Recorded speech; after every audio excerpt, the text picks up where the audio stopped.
వరద మురికిని శుభ్రం చేస్తున్న పారిశుద్ధ కార్మికుల పట్ల అధికార యంత్రాంగం దారుణంగా వ్యవహరిస్తోందని వాపోతున్నారు. కనీసం హ్యాండ్ గ్లౌజ్, మాస్కులు లేకుండా ప్రమాదకరమైన ప్రాంతాల్లో పనులు చేస్తున్నారని మండిపడుతున్నారు. రాత్రి వేళల్లో ఇందిరాగాంధీ మున్సిపల్ స్టేడియంలో అరుగులపై పడుకుంటున్నామని, తమకు త్రాగునీరు, భోజనం కూడా సరఫరా చేయడం లేదని పారిశుద్ధ కార్మికులు ఆవేదన వ్యక్తం చేస్తున్నారు. మరింత సమాచారం మా ప్రతినిధి విజయ్ చంద్రన్ అందిస్తారు.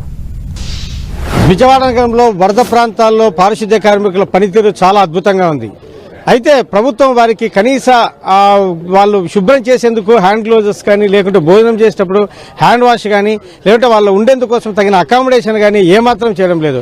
దీంతో ఇతర ప్రాంతాల నుంచి వచ్చేటువంటి అనేక మంది పారిశుద్ధ్య కార్మికులు తమ చేతులతోనే వాటినన్నింటినీ ఎత్తడం జరుగుతూ ఉంది. ఇప్పుడు వారికి పరిస్థితి అయితే కనుక నిజంగా దారుణంగా ఉందని చెప్పొచ్చు.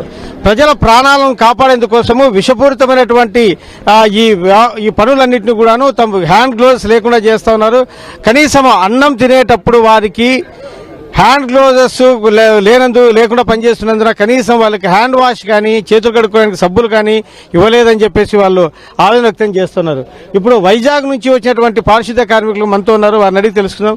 ఇప్పుడు బాంబే కాలనీలో మీరు పనిచేస్తున్నారు, మురికిలో పనిచేస్తున్నారు, మీకు హ్యాండ్ గ్లౌజెస్ ఎందుకు ఇవ్వలేదు? మీరు ఎవరైనా అధికారిని అడిగారా? అధికారులు అడిగాం సార్, ఆల్రెడీ హ్యాండ్ గ్లౌజెస్ కానీ, మాస్క్ కానీ ఇవన్నీ అడిగి చూసాం. కానీ ఇస్తామని చెప్పేసి ఇంతవరకు కూడా వారు నిర్లక్ష్యంగానే తిరుగుతున్నారు. వస్తున్నాం బాబు అని చెప్పేసి అటు వెళ్ళిపోతున్నారు, ఇటు వెళ్ళిపోతున్నారు. మాకు పాయింట్ అప్ చెప్పినప్పుడు పనిముట్లు కూడా ఏమి ఇవ్వలేదు. మేము 8:30 ఇంటికి వచ్చాం ఇక్కడికి, బాంబే కాలనీకి. అక్కడికి వచ్చినప్పుడు నుంచి పనిముట్లు ఇస్తామన్నారు. చేతిపారు ఇచ్చారు, ఒకటే ఇచ్చారు. మేము ఉండేది ఎనమండుగురు, ఒక చేతిపారు ఇచ్చారు, మిగతా చేతులు తెచ్చామంటున్నారు. ఆ నీటిలో తడిసిన పరుపులు మాత్రం చాలా హెవీ వెయిట్గా ఉన్నాయి. అవి ఎత్తడం కూడా చాలా ఇబ్బంది పడుతున్నాం.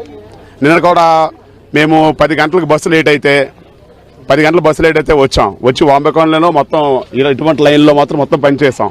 చేసిన తర్వాత ఏంటంటే ఒక ఆయన నుంచి ఒక కమిషనర్ గారే ఉన్నారు మా పక్కన ఉండి చేయించారు 5 వరకు. తర్వాత నుంచి ఒక ఎస్ఐ గారట, ఆయన రామకృష్ణ వచ్చారు. మార్నింగ్ కూడా అడిగాం మేము, సార్ పనిముట్లు కావాలి, ఎలా చేయాలంటే చేతితో చేస్తానన్నారు. చేస్తే ఎలా చేస్తాం సార్, ఆల్రెడీ మా టీంలో 2 దెబ్బతిన్నారు. ఒక ఆయనకి పురుగు కుట్టేసి ఇంటికి వెళ్ళిపోయారు, చేసి స్పెల్లింగ్ అయిపోయి. ఇంక ఆయన పడిపోయారు, చేయి బ్రేక్ అయిపోయింది. అది కూడా ఆయన చూశారు. ఆయన సార్ ఉన్నారు, ఆయన చూశారు. చూసిన వచ్చి మీరు పనిముట్లు ఎలా చేయాలి సార్ అని చెప్పేసి అంటే ఆ పాయింట్ మళ్ళీ ఈ పాయింట్ తీసుకొచ్చారు. కానీ ఎలాగా చేయాలి కానీ చేస్తున్నాం సార్. ఇప్పుడు మనం విజువల్లో చూడొచ్చు, మురికినంతటినీ కూడా వీళ్ళు హ్యాండ్ గ్లౌజెస్ లేకోకుండా చేయడం జరుగుతూ ఉంది. కనీసం వారికి తగిన అకామిడేషన్ కూడా ఏర్పాటు చేయలేదు. కనీసం చేతులు కడుక్కోవడానికి సబ్బులు కూడా ఏర్పాటు చేయనటువంటి పరిస్థితి. ఇప్పుడు సాధారణంగా ఎవరైనా ఒక పనులు చేపిస్తూ ఉంటే వాళ్ళకి తగినటువంటి ఏదైనా ఏర్పాట్లు, పనిముట్లు లేకపోవడంతో మనం విజువల్లో ఒకసారి చూడొచ్చు. ఇక్కడ వీళ్ళు కర్రలు ఉపయోగించుకొని వీటినన్నిటి అక్కడ ఇది చూస్తే ఒక కాలువ ఉంది, అక్కడ దిగడానికి లేదు. ఆ కాలువ ఉన్నటువంటి ప్రాంతంలో లోపలికి వెడితే వాళ్ళు ఆ కాలువలో మునిగిపోయేటువంటి పరిస్థితి. అధికార యంత్రాంగము పనిచేసే వారి పట్ల దయ చూపాల్సిన అవసరం ఎంతైనా ఉంది. వారికి తగినటువంటి ఎక్విప్మెంట్తో పాటు హ్యాండ్ గ్లౌజెస్, హ్యాండ్ వాష్ లాంటివి ఏదైనా ఇచ్చి మంచి ఫుడ్ పెట్టాల్సిన అవసరం కూడా ఎంతైనా ఉంది. కెమెరామెన్ అస్గర్తో విజయ్ చంద్రన్, విజయవాడ బాంబే కాలనీ నుంచి.